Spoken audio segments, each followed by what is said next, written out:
Le instalé un rastreador GPS al auto de mi esposa en 2 ocasiones distintas y coloqué una cámara oculta en nuestra habitación porque sospechaba que no estaba realmente en casa durante mis turnos nocturnos y lo que descubrí cambió todo. Nunca pensé que terminaría siendo ese tipo de persona. El tipo que revisa teléfonos, que pone rastreadores, que instala cámaras escondidas como en alguna película mala de suspenso.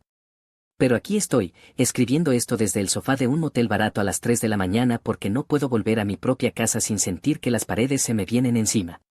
Necesito sacarlo todo de mi pecho porque llevo 2 semanas sin dormir más de 3 horas seguidas y siento que me estoy volviendo loco. Todo empezó hace aproximadamente 6 meses. Trabajo en el turno nocturno de un almacén logístico, de 11 de la noche a 7 de la mañana, 5 días a la semana.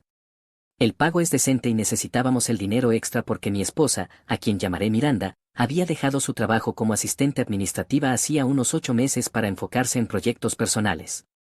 Nunca me quedó muy claro qué significaba eso exactamente, pero confiaba en ella. Llevábamos 7 años casados y nunca había tenido motivos para dudar.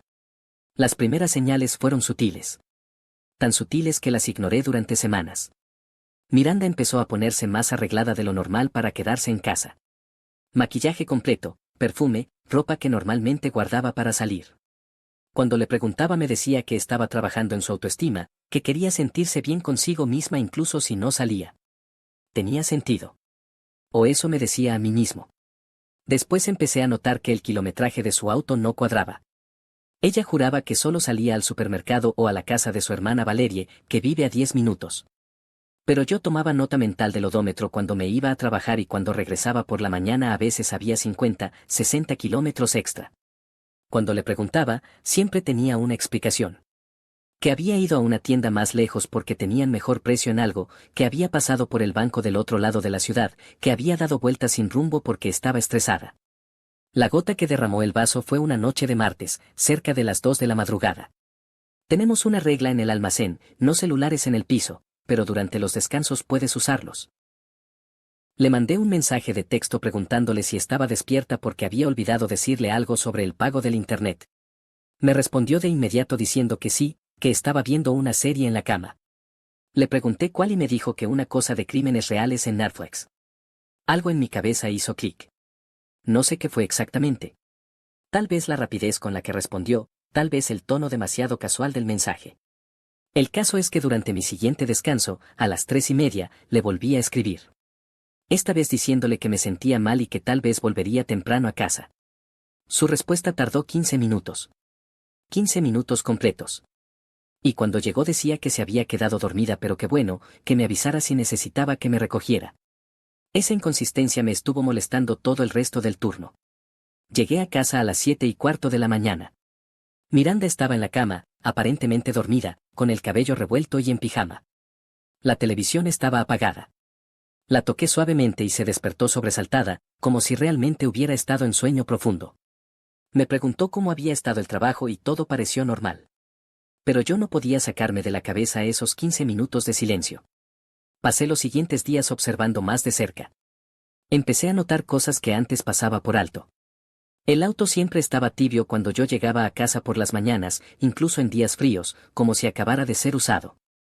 Encontré un recibo de una gasolinera en su bolso, fechado a las 4 de la madrugada de un jueves. Cuando le pregunté al respecto me dijo que había tenido insomnio y había salido a dar una vuelta para despejar la mente. Empecé a buscar en internet. Sé que suena patético, pero busqué cosas como señales de infidelidad y cómo saber si tu pareja te engaña.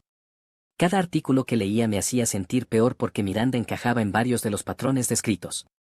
Más cuidado con su apariencia, cambios en su rutina, inconsistencias en sus historias, mayor secretismo con su teléfono.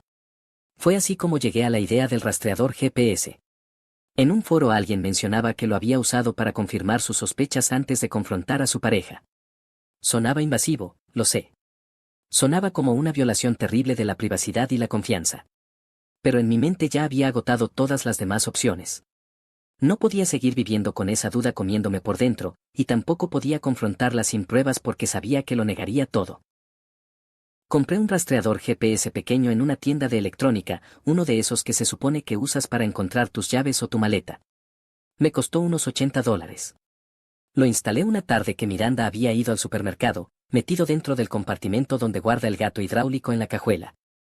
Lo conecté a una aplicación en mi teléfono y esperé. Las primeras 2 noches no pasó nada fuera de lo normal. El auto se quedó estacionado en la entrada de nuestra casa toda la noche. Empecé a sentirme ridículo, paranoico. Pensé en quitar el rastreador y olvidarme del asunto. Pero algo me decía que esperara un poco más. La tercera noche, un viernes, todo cambió. Me fui a trabajar a las 10:30 como siempre. A las 11:15 revisé la aplicación durante mi primer descanso y el auto seguía en casa. Bien. A las 12:30 volví a revisar. Seguía ahí. Pero a la 1:45, cuando miré de nuevo, el auto se estaba moviendo.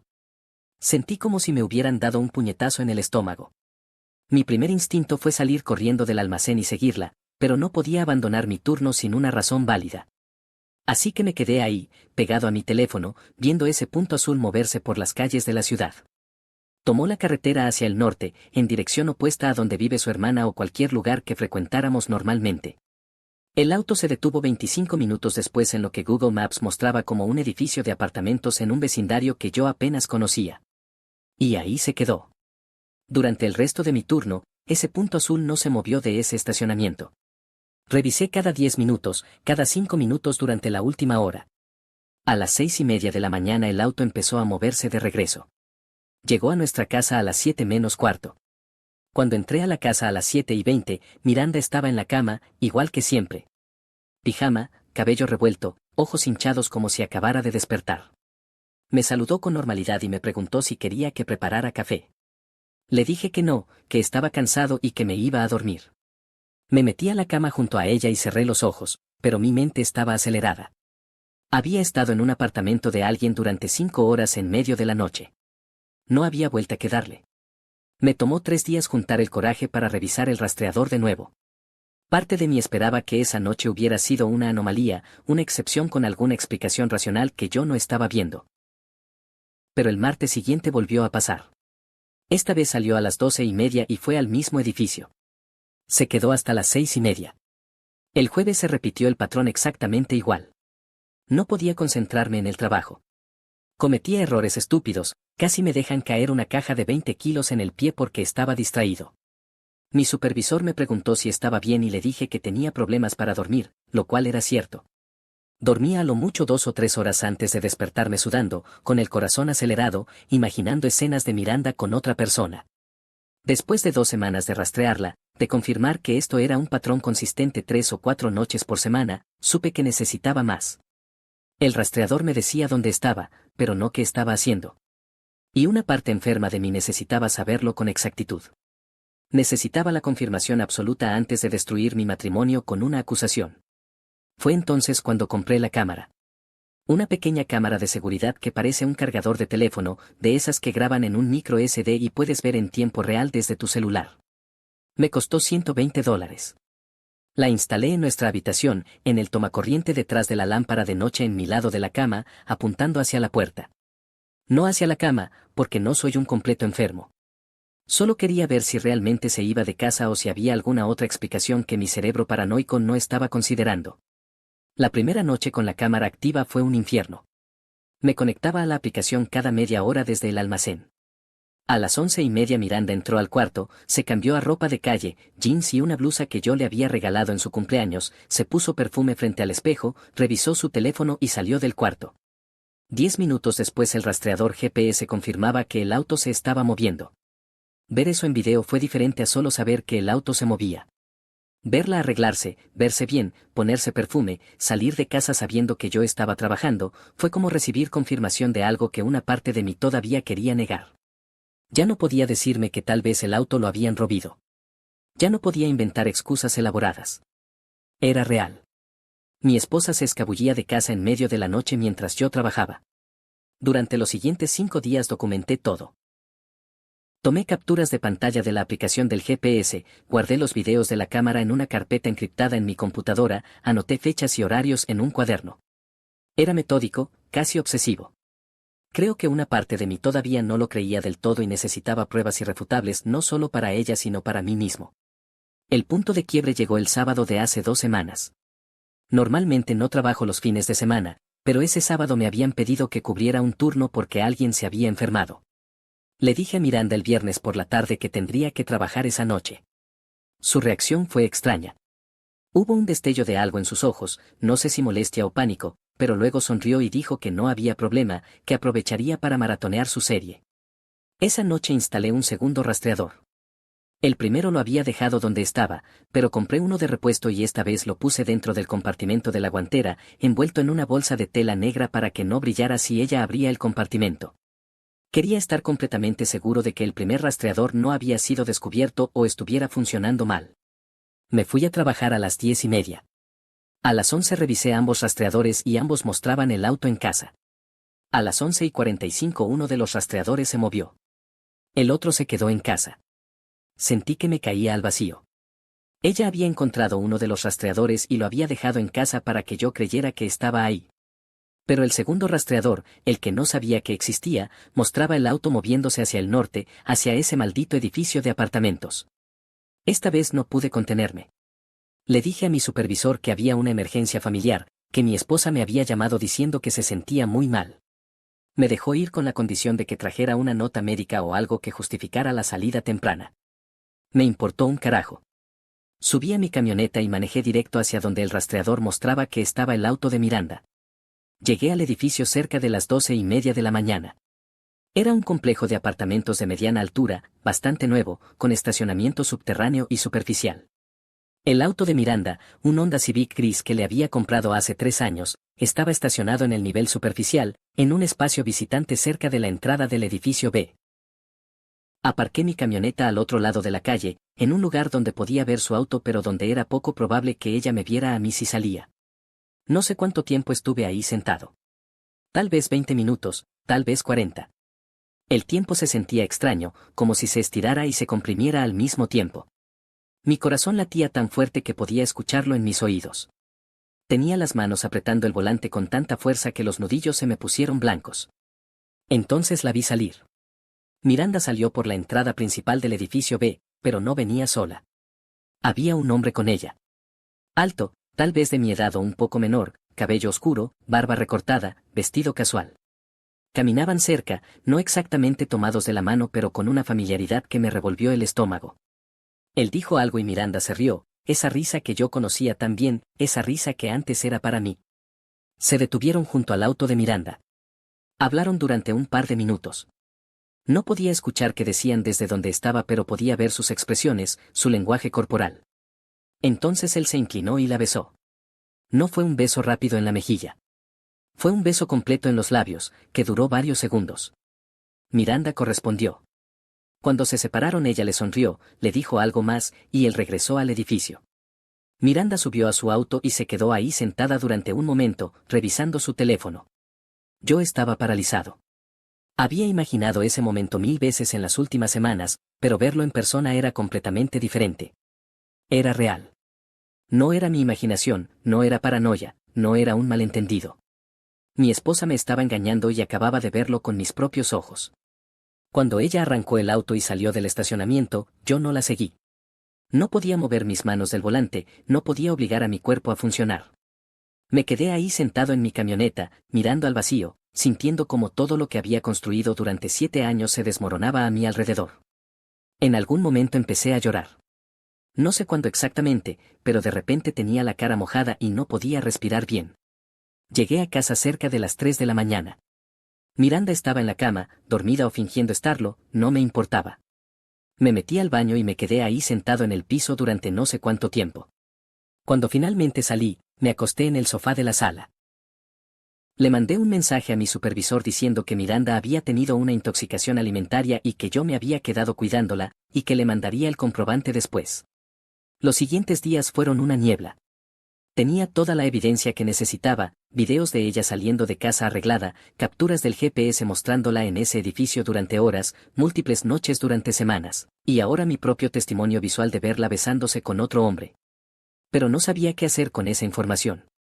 Una parte de mí quería confrontarla de inmediato, gritarle, dejarle ver toda la evidencia y exigir explicaciones. Otra parte quería desaparecer sin decir nada, solo empacar mis cosas mientras ella no estuviera y dejar los papeles de divorcio sobre la mesa. Al final no hice ninguna de las dos cosas. Seguí yendo a trabajar, seguí durmiendo en la misma cama que ella, seguí fingiendo que todo estaba bien. Supongo que estaba en shock. Miranda notó que algo andaba mal. Me preguntó varias veces si me sentía bien, si había pasado algo en el trabajo, si estábamos bien. Le decía que sí, que solo estaba cansado, que todo estaba bien. La mentira salía tan fácil de mi boca que casi me asustaba. Hace 4 días descubrí algo más. Miranda dejó su laptop abierta en la mesa de la cocina mientras se bañaba. No tenía intención de revisar nada, lo juro, pero la pantalla mostraba su bandeja de entrada de Gmail. Y ahí, en la parte superior, había un correo de alguien llamado Isen. El preview del mensaje decía: no puedo esperar a verte mañana por la noche otra vez. La última vez fue, no pude evitarlo. Abrí el correo. Y después abrí otro. Y otro. Había docenas, tal vez cientos de correos entre Miranda y este Isen. Comenzaron hace casi 6 meses, justo cuando ella había dejado su trabajo. Al principio eran casuales, parecía que se habían conocido en algún evento o reunión. Pero rápidamente escalaron a algo más. Coqueteos, después mensajes más directos, después confesiones de atracción. Para el tercer mes ya estaban planeando verse en persona. Me siento terrible, pero no puedo parar de pensar en ti, escribió Miranda en uno de los correos. Sé que esto está mal, pero nunca me he sentido así. Isen respondía con cosas similares, alimentando esa emoción, ese romance secreto que estaban construyendo a mis espaldas. Lo peor fue leer lo que decía de mí. En varios correos mencionaba que yo trabajaba de noche, que era conveniente porque tenían toda la noche para verse. En uno escribió: creo que ya no siento lo mismo por él. Me siento horrible diciéndolo, pero es la verdad. Contigo todo se siente tan diferente, tan vivo. Esas palabras se me clavaron más profundo que cualquier cosa que hubiera visto o descubierto antes. Tomé fotos de todo con mi teléfono. No solo de esos correos, sino de toda la conversación que pude encontrar. Después cerré todo y dejé la laptop exactamente como estaba. Cuando Miranda salió del baño actué como si nada, le pregunté qué quería cenar, y pasamos una noche normal viendo televisión en el sofá. Por dentro me estaba destrozando, pero por fuera me había convertido en un actor perfecto. Ahora estoy aquí, en este motel, porque hace 2 noches finalmente explotó todo. Llegué a casa temprano del trabajo fingiendo que me había enfermado. Eran las 4 de la madrugada. El auto de Miranda no estaba en la entrada. Revisé el rastreador y estaba en ese maldito edificio, como siempre. Así que entré a casa, empaqué una maleta con ropa y cosas esenciales, tomé mi laptop con todas las pruebas respaldadas, y me fui. Le dejé una nota sobre la mesa. Solo decía: ya sé todo. Mi abogado se pondrá en contacto contigo. Corto, directo, sin drama. Bloqueé su número, bloqueé todas sus redes sociales, y manejé hasta este motel del otro lado de la ciudad. Desde entonces ha intentado llamarme desde números desconocidos, mandar correos, mensajes por donde puede. Los he leído todos, pero no he respondido ninguno. Primero fue confusión, después pánico, después súplicas, después enojo, y ahora de vuelta a súplicas. Me dice que puedo explicar, que no es lo que pienso, que cometió un error horrible pero que me ama, todas las frases cliché que uno esperaría. Contraté a un abogado hace 3 días. Le mostré toda la evidencia. Me dijo que con todo esto el proceso de divorcio sería más sencillo, especialmente porque no tenemos hijos. Dijo que probablemente ella y su abogado intentarán llegar a un acuerdo rápido en lugar de ir a juicio porque la evidencia de infidelidad es abrumadora. No sé si me hace sentir mejor o peor saber eso. La parte que no puedo quitarme de la cabeza es lo premeditado que fue todo. No fue un error de una noche, no fue una situación que se salió de control. Fueron meses de planificación, de mentiras, de doble vida. Cada noche que me iba a trabajar y le daba un beso de despedida, ella probablemente ya estaba pensando en cómo vestirse para ir a ver a ese tipo. Cada mañana que yo llegaba cansado a casa y ella fingía despertar, había estado con él horas antes. Todo era una actuación y yo fui demasiado estúpido para verlo sin necesidad de rastreadores y cámaras. No sé qué va a pasar ahora. Supongo que seguiré el proceso de divorcio, dividiré las propiedades que tenemos juntos, empezaré de nuevo en algún lugar. Pero ahora mismo no puedo pensar más allá del presente inmediato. Cómo conseguir dormir más de 3 horas, cómo volver al trabajo sin que se note que estoy completamente destrozado, cómo reconstruir la confianza que ella hizo pedazos no solo en nuestra relación sino en mi capacidad de confiar en cualquier persona. La gente seguramente pensará que soy un acosador, que invadir su privacidad con rastreadores y cámaras fue horrible de mi parte. Y tal vez tengan razón. Tal vez debí haberla confrontado desde el principio cuando empecé a sospechar. Pero también sé que si lo hubiera hecho sin pruebas, ella lo hubiera negado todo, me hubiera hecho sentir loco, paranoico, y probablemente hubiera seguido haciéndolo pero con más cuidado. Al menos ahora tengo la verdad, aunque duela como el infierno. Si alguien está leyendo esto y se encuentra en una situación similar, donde sienten que algo no está bien pero no tienen pruebas, solo puedo decirles esto: confíen en su instinto.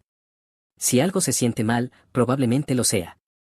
Y también prepárense porque confirmar tus peores miedos no trae alivio, solo trae un tipo diferente de dolor. Eso es todo por ahora. Tal vez actualice esto más adelante dependiendo de cómo avancen las cosas. O tal vez no.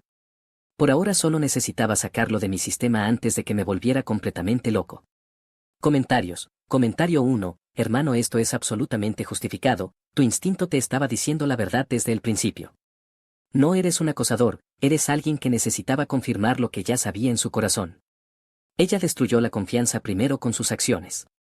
Las cámaras y rastreadores solo expusieron lo que ella ya estaba haciendo. Mantente fuerte. OPE, gracias por las palabras. Hay momentos en los que siento que me pasé de la línea, que debí haber hablado con ella primero. Pero después recuerdo todos esos correos donde planeaban sus encuentros y cómo hablaba de mí, y sé que hice lo correcto para mí. Necesitaba saber la verdad completa antes de confrontar nada. Comentario 2. Esto me parece extremo. Entiendo la sospecha, pero instalar rastreadores y cámaras es ilegal en muchos lugares y definitivamente antiético. Deberías haber ido a terapia de pareja o simplemente preguntarle directamente. Lo que hiciste convierte todo esto en una situación tóxica de ambos lados. OPE, respeto tu opinión, pero estoy en un estado donde es legal grabar en tu propia propiedad sin consentimiento, lo verifiqué con mi abogado antes de usarlo como evidencia. Y sobre terapia de pareja, ¿cómo llevas a terapia a alguien que está viviendo una doble vida y mintiendo sobre cada aspecto de su día? Ella hubiera seguido mintiendo ahí también. Comentario 3. Loco, mi ex hacía exactamente lo mismo. La gasolinera a las 4 de la mañana, el insomnio, el maquillaje para estar en casa. Es como si leyeran del mismo manual de infieles. Lo siento mucho, bro, conozco ese dolor. Pero te digo que en 6 meses vas a estar mejor, te lo prometo. OPE, eso espero, hermano. Ahora mismo no puedo ni imaginar sentirme mejor, pero supongo que el tiempo hace lo suyo. Me reconforta de alguna manera saber que no soy el único que ha pasado por esto, aunque también me entristece que sea tan común. Comentario 4. Info, ¿han hablado desde que te fuiste? ¿Cómo reaccionó ella cuando vio tu nota? Necesito saber más detalles porque esto está muy intenso. OPE, lo que es su número y redes sociales, pero ha intentado contactarme desde números de amigas, correos nuevos, etc. Leo los mensajes pero no respondo. Al principio decía que estaba confundida, que no entendía de qué hablaba mi nota. Después, cuando se dio cuenta de que lo sabía todo, entró en modo pánico. Luego enojo, diciéndome que yo era un psicópata por rastrearla. Ahora está en modo súplica diciendo que fue un error enorme y que quiere arreglar las cosas. Mi abogado me aconsejó no responder nada y toda comunicación hacerla a través de él. Comentario 5. ¿Y el tipo ese Isen sabe que ella está casada? Porque si no sabía, él también es víctima en esto. OPE, por los correos que leí, sí sabía. Había mensajes donde ella mencionaba directamente que estaba casada y él respondía cosas como que la situación era complicada pero que valía la pena. Así que no, él no es ninguna víctima inocente. Los dos sabían exactamente lo que estaban haciendo. Comentario 6. Necesitas conseguir un terapeuta ASAP. Este nivel de traición deja cicatrices profundas y vas a necesitar ayuda profesional para procesarlo todo. No intentes hacerlo solo. OPE, tienes razón. Mi abogado me recomendó uno que se especializa en trauma relacionado con divorcio e infidelidad. Tengo mi primera cita la próxima semana. Nunca he ido a terapia, pero en este punto estoy dispuesto a intentar lo que sea para no sentirme así. Actualización 1. 3 semanas después, han pasado 3 semanas desde que me fui de casa y escribí el post original. Muchos me mandaron mensajes preguntando cómo iba todo, así que decidí hacer una actualización porque, sorpresa, las cosas se pusieron todavía peor antes de empezar a mejorar, aunque sea un poquito. Primero, el proceso legal está avanzando. Mi abogado presentó los papeles de divorcio hace 2 semanas. Miranda los recibió y, según mi abogado, contrató a alguien bastante agresivo que está intentando retrasar todo lo posible. Están argumentando que la división de bienes debería ser 50-50 a pesar de la infidelidad porque vivimos en un estado de distribución equitativa. Mi abogado dice que con la evidencia que tenemos podemos pelear por más, especialmente porque ella dejó su trabajo voluntariamente y yo he estado sosteniendo la casa solo durante casi un año. La casa es el mayor problema. Está a nombre de los dos. Yo quiero venderla y dividir lo que quede después de pagar la hipoteca, pero ella quiere quedársela. Su abogado está argumentando que como ella no tiene ingresos en este momento, necesita la estabilidad de la casa mientras encuentra trabajo. Mi abogado casi se rió cuando escuchó eso. Le mostró los correos donde Miranda le decía a Eisen que tal vez se mudara con él, que ya habían hablado de buscar un lugar juntos. Eso cerró ese argumento bastante rápido. Sobre el tema emocional, he estado yendo a terapia como me sugirieron varios de ustedes. Es raro, no voy a mentir. Nunca había hablado de mis sentimientos con un extraño de esa manera. Pero mi terapeuta, el doctor Patel, es buena onda. Me ha ayudado a entender que lo que siento, toda esta mezcla de rabia, tristeza, traición, alivio y culpa, es completamente normal. Dice que estoy pasando por un duelo porque aunque Miranda todavía está físicamente viva, la persona que yo creía que era, esa persona murió. Estoy de duelo por mi matrimonio, por mi futuro imaginado, por 7 años de mi vida que se sienten desperdiciados. Lo que me ha costado más trabajo es el tema de la culpa. Sigo preguntándome qué hice mal, qué pude haber hecho diferente para que esto no pasara. El diario. Patel me sigue recordando que las acciones de Miranda son responsabilidad de Miranda, no mía. Que si ella estaba infeliz en el matrimonio, había 1000 maneras de manejarlo que no incluían engañarme durante meses. Racionalmente lo entiendo. Emocionalmente todavía me cuesta. Ahora la parte realmente pesada. Hace una semana y media Miranda se presentó en mi trabajo. No sé cómo supo mi horario exacto porque lo había estado variando un poco precisamente para evitar que supiera dónde encontrarme. Pero ahí estaba, esperándome en el estacionamiento cuando salí a las 7:15 de la mañana. Se veía terrible, tengo que admitirlo. Ojos hinchados, sin maquillaje, con ropa que parecía que había dormido con ella puesta. Una parte cruel de mí se sintió satisfecha de verla así. La parte que todavía la amaba, o que amaba a quien creía que era, se sintió mal por ella. Me bloqueó el paso antes de que pudiera llegar a mi camioneta. Me pidió por favor que habláramos, solo 5 minutos, que me debía una explicación. Le dije que no me debía nada, que ya sabía todo lo que necesitaba saber y que cualquier comunicación tenía que ser a través de los abogados. Intentó agarrar mi brazo y yo me aparté. Le repetí que se comunicara a través de su abogado y me subí a mi camioneta. Ella se quedó ahí parada en el estacionamiento mientras yo me alejaba. Por el espejo retrovisor la vi derrumbarse, literalmente sentarse en el pavimento y empezar a llorar. No me detuve. No podía. Si me detenía sabía que todo el trabajo emocional que había estado haciendo en terapia se iría al carajo y probablemente terminaría consolándola o escuchando sus excusas o dejando que me manipulara de vuelta. Esa noche recibí un correo largo de ella. No desde su cuenta normal sino desde una nueva que había creado específicamente para esto. El correo tenía como 3 páginas de texto. Decía que lo sentía muchísimo, que nunca quiso que las cosas llegaran tan lejos, que al principio solo era atención y emoción que le faltaba en su vida pero que después se convirtió en algo que no pudo controlar. Que Eisen le había dicho cosas que le hacían sentir especial, valorada, viva de maneras que no había sentido en años. La parte que más me dolió fue cuando escribió que nuestro matrimonio se había vuelto rutinario, aburrido, que sentía que éramos más como compañeros de cuarto que como esposos. Que yo trabajaba tanto que nunca teníamos tiempo de calidad juntos, que cuando estaba en casa solo quería dormir o ver televisión. Que ella intentó hablar de esto varias veces pero yo siempre decía que estaba cansado o que lo hablaríamos después. ¿Y sabes qué? Probablemente tiene razón en algunas de esas cosas. Probablemente sí me había vuelto complaciente. Probablemente sí estaba tan enfocado en trabajar y ganar dinero para que ella pudiera dejar su empleo y encontrarse a sí misma que olvidé nutrirla emocionalmente. Pero eso no justifica nada. Si estaba infeliz, si necesitaba más de mí, debió decírmelo claramente. Debimos ir a terapia.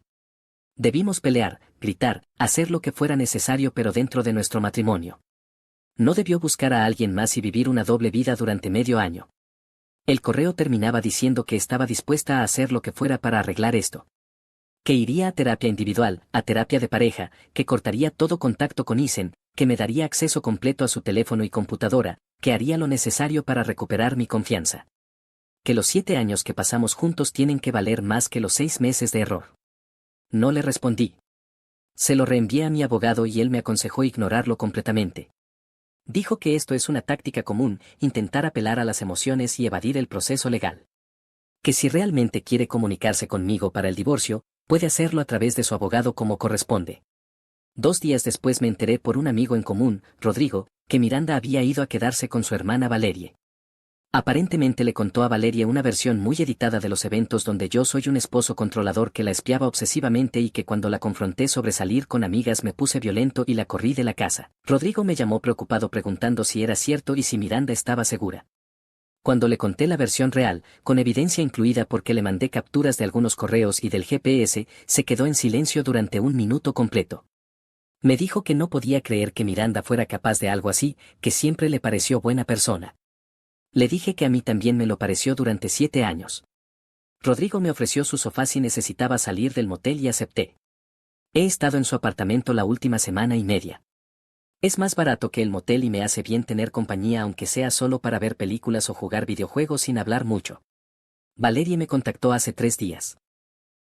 Me mandó un mensaje muy frío diciendo que necesitaba escuchar mi versión porque lo que Miranda le había contado no le cuadraba del todo con el hombre que ella conocía. Le mandé todo.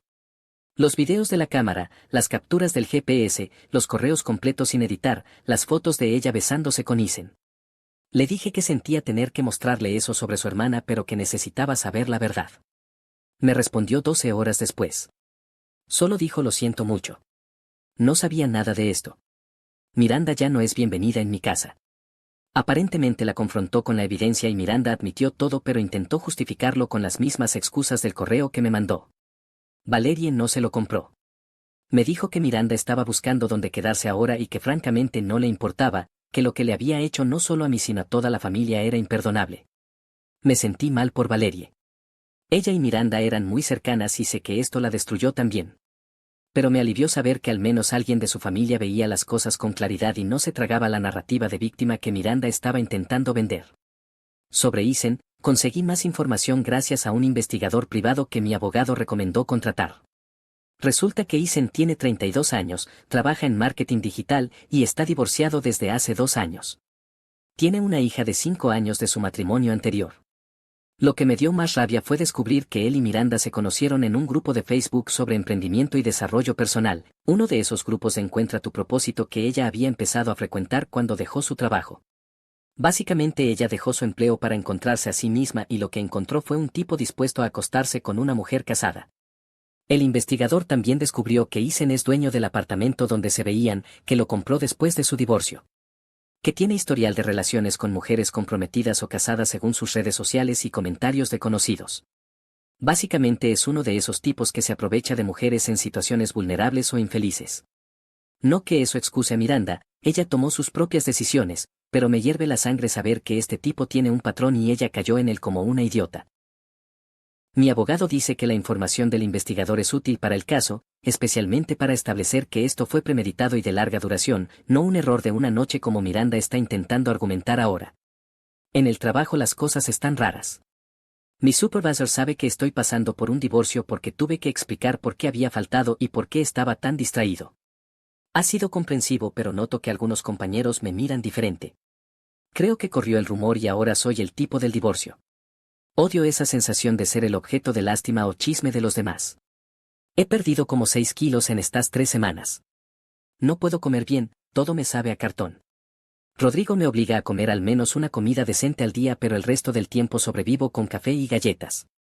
El doctor Patel dice que es normal, que el estrés extremo afecta el apetito, pero que necesito cuidarme porque el proceso legal va a ser largo y necesito estar fuerte mental y físicamente. Lo que más me cuesta es la noche. Incluso antes de todo esto, cuando trabajaba en el turno nocturno, podía dormir durante el día sin problema. Ahora no puedo dormir ni de día ni de noche. En cuanto cierro los ojos mi cerebro empieza a reproducir todo como una película. La veo arreglándose en el video de la cámara. La veo besándose con Isen en el estacionamiento. Leo sus mensajes diciendo que ya no me ama. Una y otra vez hasta que me rindo y me quedo despierto viendo el techo o scrolling sin sentido en mi teléfono. El doctor Patel me recetó algo para dormir pero no me gusta cómo me hace sentir al día siguiente, como si estuviera envuelto en algodón, desconectado de todo. Prefiero el insomnio a esa sensación aunque sé que no es sostenible. Una cosa positiva es que he reconectado con amigos que había descuidado durante el matrimonio. Además de Rodrigo, he estado hablando con Julián y Marco, amigos de la universidad con quienes perdí contacto porque Miranda nunca congeniaba con ellos. Ahora entiendo por qué, probablemente podían ver algo en ella que yo no veía, alguna falsedad que yo estaba ciego para notar. Han sido increíbles, escuchándome desahogarme, ofreciendo consejos, simplemente estando ahí.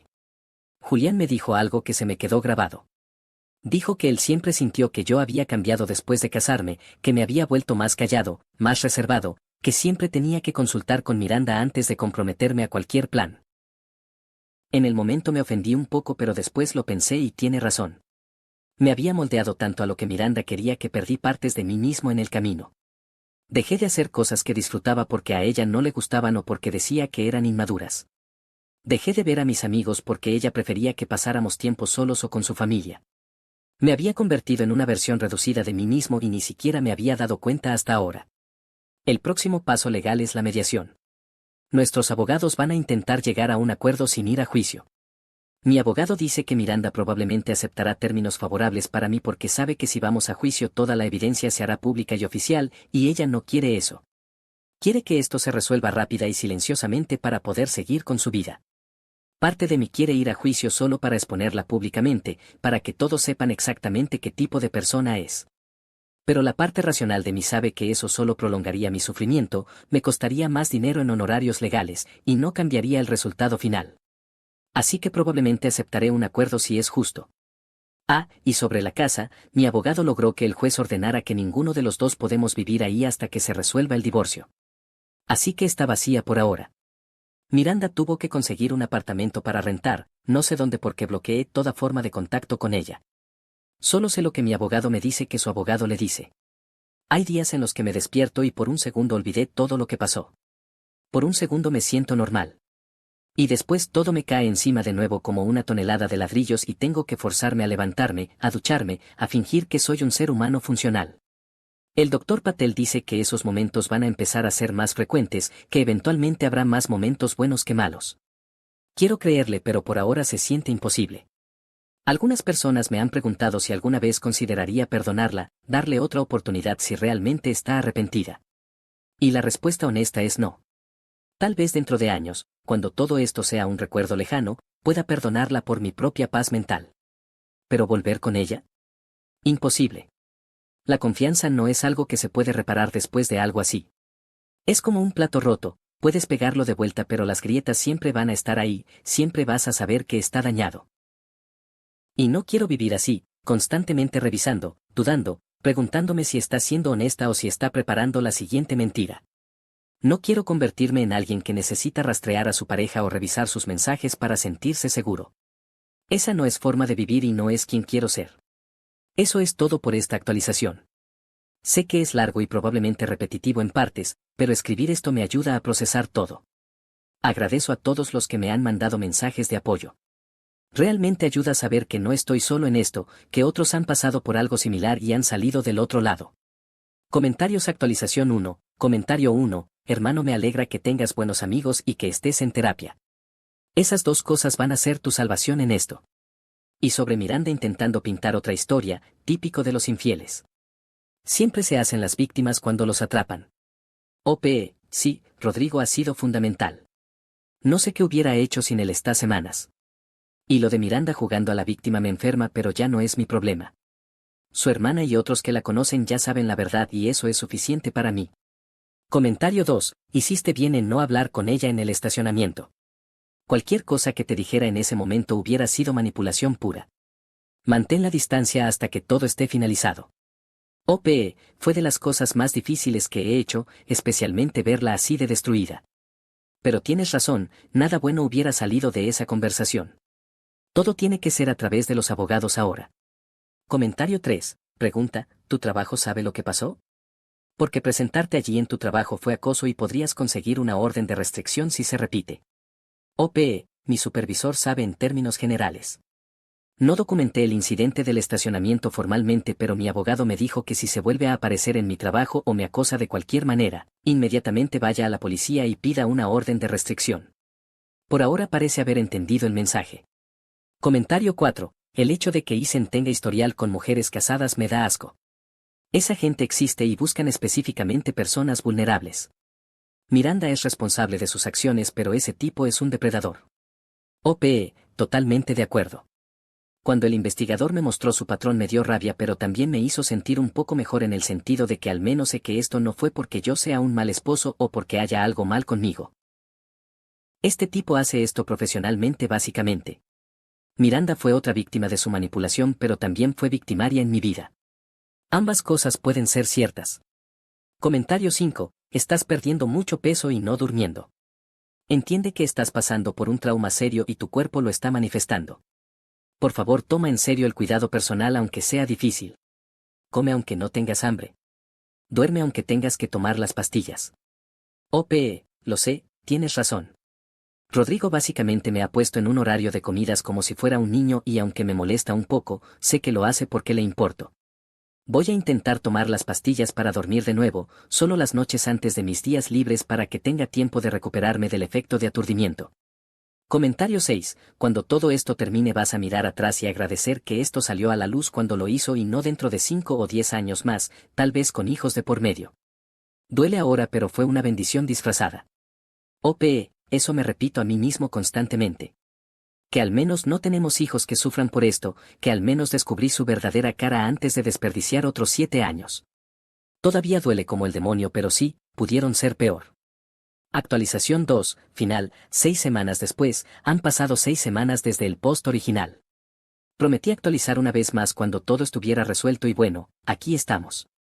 El divorcio está finalizado. Firmamos los papeles hace 4 días. Todo se resolvió en mediación como mi abogado predijo. Miranda aceptó una división de bienes que fue bastante favorable para mí considerando las circunstancias.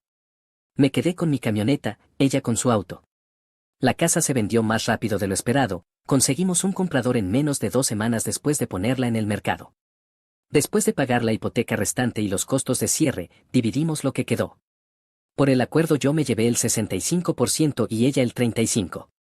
Su abogado peleó, pero cuando mi abogado amenazó con ir a juicio y hacer pública toda la evidencia de la aventura, cedieron. También me quedé con la mayoría de los muebles y cosas de la casa porque francamente ella no tenía dónde ponerlos.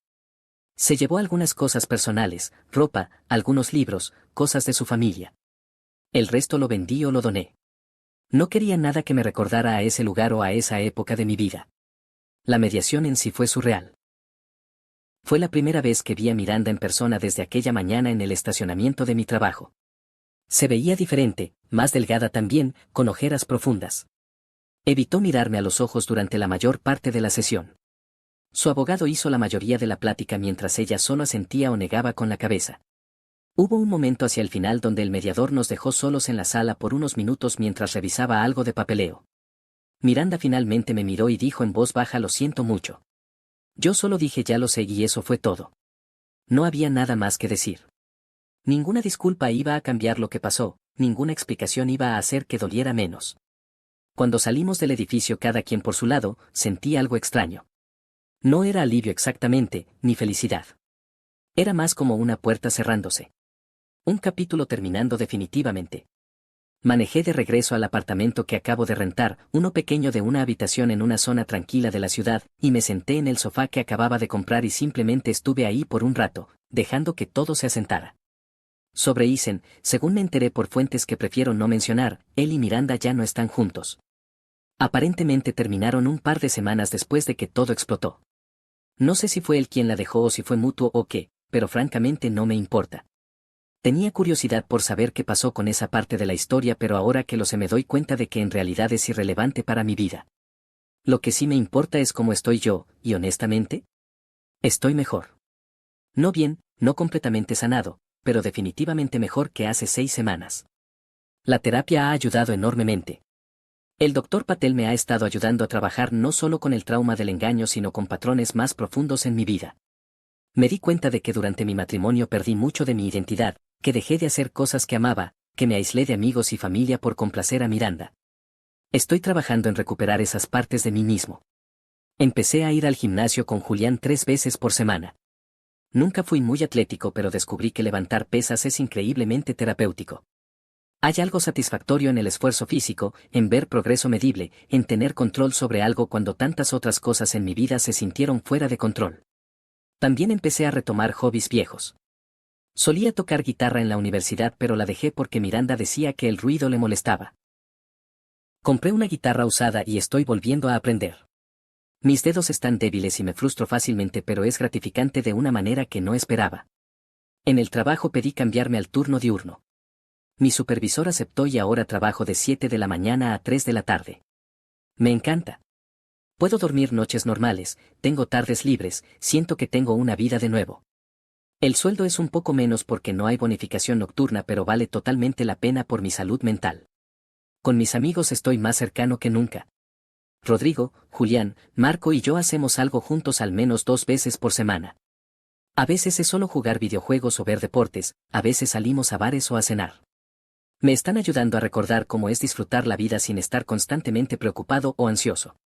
¿Sobresalir con alguien nuevo? No, definitivamente no estoy listo. Varios amigos han intentado presentarme gente o convencerme de que pruebe apps de citas, pero ni de broma. Necesito tiempo para sanar, para trabajar en mí mismo, para reconstruir mi capacidad de confiar. El doctor Patel dice que es sabio de mi parte no apurarme en ese aspecto. He tenido momentos difíciles, no voy a mentir. Hay días donde la rabia vuelve con fuerza y quiero mandarle mensajes horribles a Miranda solo para lastimarla como ella me lastimó. Hay noches donde me siento completamente solo y me pregunto si alguien podrá amarme de verdad algún día. Hay momentos donde extraño lo que pensé que teníamos, aunque sé que era una ilusión. Pero esos momentos están espaciándose más. Ahora, en lugar de ser mi estado constante, son episodios que vienen y van. Y cuando vienen, tengo herramientas para manejarlos. Llamo a un amigo, voy al gimnasio, escribo en un diario que el doctor Patel me sugirió llevar, me permito sentir lo que necesito sentir y después lo dejo ir. Una cosa que me ha ayudado mucho es replantear la narrativa en mi cabeza. Antes veía estos 7 años como tiempo perdido, desperdiciado en alguien que no lo merecía. Ahora intento verlos como lecciones. Aprendí qué quiero y qué no quiero en una relación. Aprendí la importancia de mantener mi identidad independiente incluso en una pareja. Aprendí a confiar en mis instintos porque resulta que llevaban razón todo el tiempo. Aprendí que puedo sobrevivir a algo que pensé que me mataría. No me arrepiento de haber instalado el rastreador y la cámara.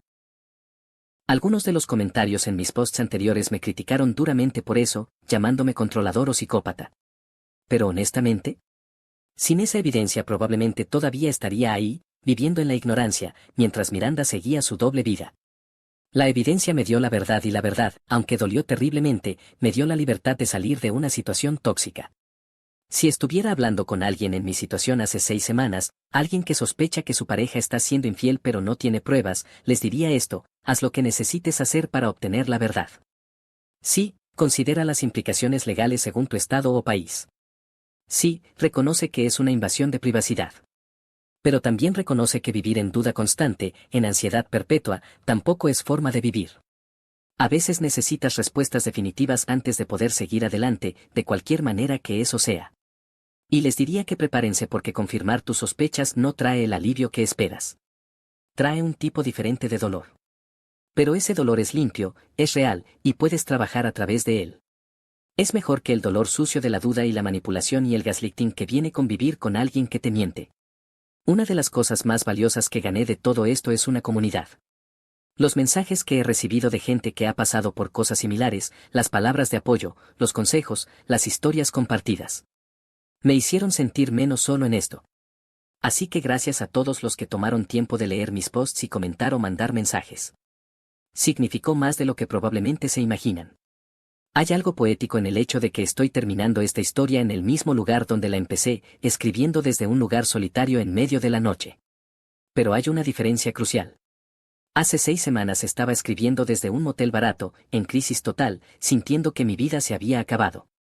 Hoy estoy escribiendo desde mi propio apartamento, en mi propio sofá, en un espacio que es completamente mío, construyendo una vida que es completamente mía.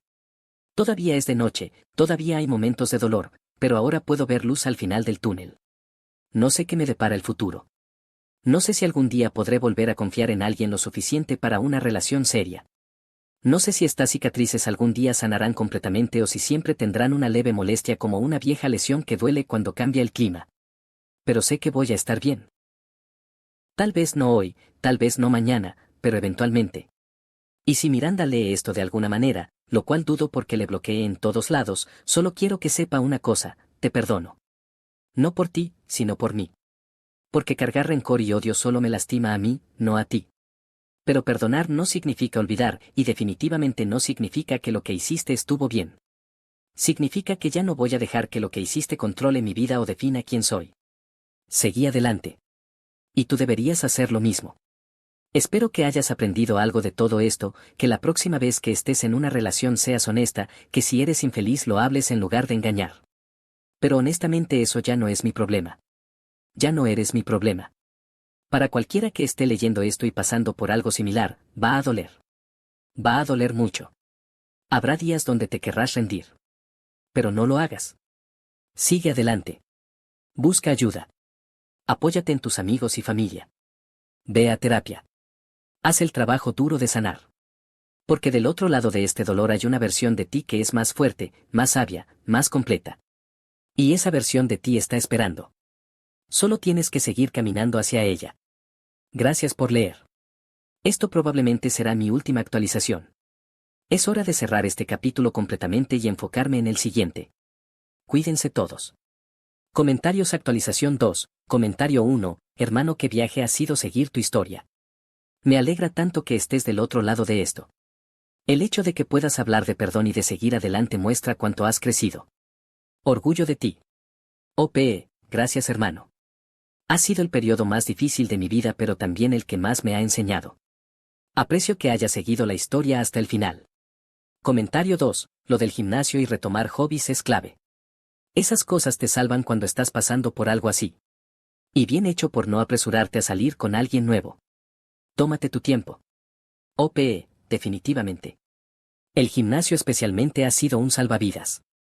Y sí, no voy a cometer el error de meterme en algo nuevo antes de estar listo. Vi suficientes historias de gente que hace eso y solo termina lastimando a otras personas y a sí mismos. Comentario 3, el hecho de que ella y Isen ya no están juntos es la cereza del pastel. Aventuras basadas en engaño raramente funcionan cuando se convierten en la relación real. Apuesto que en cuanto no había más emoción de lo prohibido, se dieron cuenta de que no tenían nada real. OPE, exactamente lo que pienso. Era toda la emoción y adrenalina de hacer algo malo, de tener esa doble vida. Una vez que eso se acabó y la realidad llegó, probablemente se dieron cuenta de que no eran tan compatibles después de todo.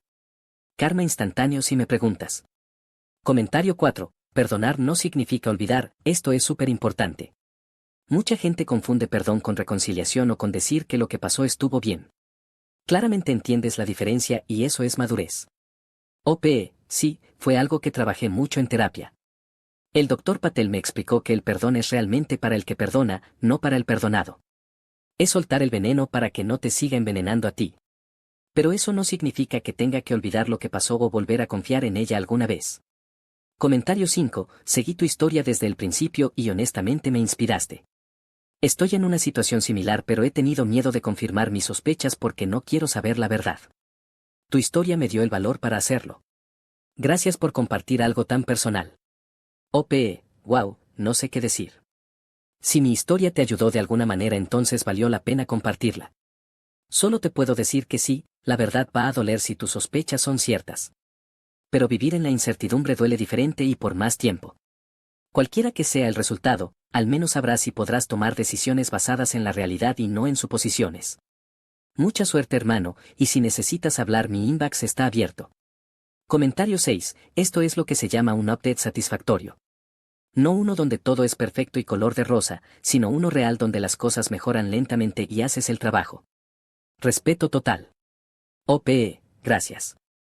Quería ser honesto sobre cómo es realmente el proceso de recuperación. No es que un día despiertas y ya estás bien. Es trabajo constante, días buenos y días malos, 2 pasos adelante y 1 atrás. Pero la dirección general es hacia arriba y eso es lo que importa. Comentario 7. ¿Qué piensas hacer con el dinero de la venta de la casa? Espero que lo uses en algo que te haga feliz o que invierta en tu futuro.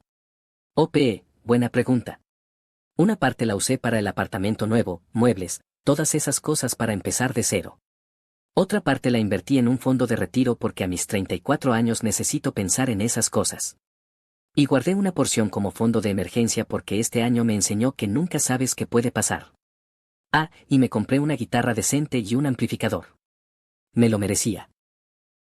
Comentario 8. ¿Alguien más piensa que Miranda eventualmente va a intentar volver? ¿Tipo en un año cuando se dé cuenta de que cometió el mayor error de su vida? OPE, honestamente no me sorprendería. He leído suficientes historias en este sub para saber que es común. Pero si lo hace no va a cambiar nada. Esa puerta está cerrada con llave y tiré la llave al océano. No hay escenario en el que volvería con alguien que me hizo eso, no importa cuánto tiempo pase o cuán arrepentida esté. Comentario 9. ¿Cómo están las cosas con la familia de ella? ¿Valerie te cortó contacto después de todo o todavía hablan? OPE, Valerie y yo hablamos de vez en cuando. Me mandó un mensaje después de que se finalizó el divorcio preguntando cómo estaba. Fue dulce de su parte. Creo que se siente mal por lo que su hermana hizo y también está procesando su propia traición en cierto modo. Sus padres, los suegros que tuve durante 7 años, no he sabido de ellos. Creo que Miranda les contó su versión y me imagino que están del lado de su hija. Está bien, ya no son mi problema. Comentario 10. El hecho de que reconozcas que tal vez te volviste complaciente en el matrimonio pero que eso no justifica lo que ella hizo muestra mucha inteligencia emocional. Muchos hombres en tu lugar o negarían cualquier responsabilidad o se echarían toda la culpa. Tú encontraste el balance correcto. OPE, gracias. Fue difícil llegar a ese punto honestamente. Al principio era todo ella es el demonio y yo soy perfecto. Después pasé por una fase de todo es mi culpa, yo la empujé a los brazos de otro. La terapia me ayudó a ver que ambos extremos están mal. Sí, probablemente descuidé algunos aspectos del matrimonio. Pero ella tuvo 1000 opciones además de engañar y escogió la peor. Ambas cosas son verdad. Comentario 11. Esto debería ser lectura obligatoria para cualquiera en una relación. Las señales de alerta, la importancia de confiar en tu instinto, cómo manejar la situación. Educacional de verdad. OPE, si mi desgracia puede educar o ayudar a alguien más entonces supongo que algo bueno salió de todo esto. Las señales están ahí casi siempre, el problema es que no queremos verlas porque es más cómodo vivir en negación. Aprendí eso de la manera más difícil. Comentario 12. Ya sé que dijiste que esta es tu última actualización pero si en un año o 2 quisieras hacer otra sobre cómo vas, creo que muchos aquí la leeríamos. Ver el arco completo de sanación sería poderoso. OPE, no lo había pensado pero quién sabe. Tal vez en un año cuando esté en un lugar completamente diferente podría hacer un update final de así es como terminó todo realmente. Por ahora solo quiero vivir mi vida sin pensar en Reddit o en documentar mi trauma. Pero aprecio el interés. Respuesta final del OPE, 3 días después de la actualización 2G a todos. No iba a volver pero he recibido tantos mensajes privados en los últimos días que sentí que debía hacer una aclaración final sobre algunas cosas. Primero, a los que me preguntaron por el número del investigador privado o el abogado, no los voy a pasar públicamente por obvias razones pero si están en una situación similar y en mi zona geográfica, pueden mandarme mensaje privado y los ayudo con referencias. Segundo, varios me preguntaron sobre el tema legal de los rastreadores y cámaras. Como mencioné, verifiqué con mi abogado antes de hacer cualquier cosa.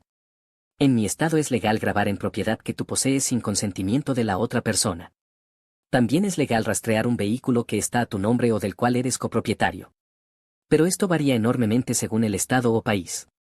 Por favor no hagan nada sin consultar con un abogado primero porque en algunos lugares pueden meterse en problemas legales serios. Tercero, para los que me mandaron mensajes diciendo que soy un héroe o un modelo a seguir, no lo soy. Soy solo un tipo que pasó por algo horrible y hizo lo mejor que pudo para sobrevivir. Cometí errores en mi matrimonio, cometí errores en cómo manejé mis sospechas, y probablemente cometí errores en cómo manejé el descubrimiento. No soy perfecto y no estoy aquí para ser puesto en un pedestal. Cuarto, para los escépticos que me han mandado mensajes diciendo que toda mi historia es falsa o exagerada, está bien. No necesito que me crean. Escribí esto para desahogarme y procesar lo que pasé, no para probar nada a extraños en Internet. Si les ayudó genial, si piensan que es ficción también está bien. A mí me sirvió escribirlo y eso es lo que importa. Quinto, y esto es importante, si están pasando por algo similar y consideran hacer lo que yo hice, piensen muy bien las consecuencias. No solo las legales sino las emocionales. Ver la evidencia de la traición de tu pareja no te da cierre, te da trauma de un tipo diferente. Yo tengo imágenes en mi cabeza que nunca voy a poder borrar, ¿valió la pena para obtener la verdad? Para mí sí, pero ¿tengo cicatrices por ello? También sí. Entren a esto con los ojos abiertos. Y finalmente, quiero agradecer genuinamente a esta comunidad. Cuando escribí el post original estaba en el punto más bajo de mi vida, sintiendo que me estaba volviendo loco, que tal vez estaba exagerando o imaginando cosas. Los comentarios, incluso los críticos, me ayudaron a ver que no estaba loco, que mis reacciones eran normales, que había otras personas que entendían exactamente por lo que estaba pasando. Reddit puede ser un lugar oscuro a veces, pero también puede ser un lugar de conexión humana real cuando más lo necesitas. Así que gracias por leerme, por comentar, por mandar mensajes de apoyo. Significó todo. Ahora sí, me despido. Tengo una vida que reconstruir y no la voy a reconstruir pegado a una pantalla. A todos los que están pasando por algo similar, van a estar bien. No hoy, pero algún día. Sigan adelante. Paz.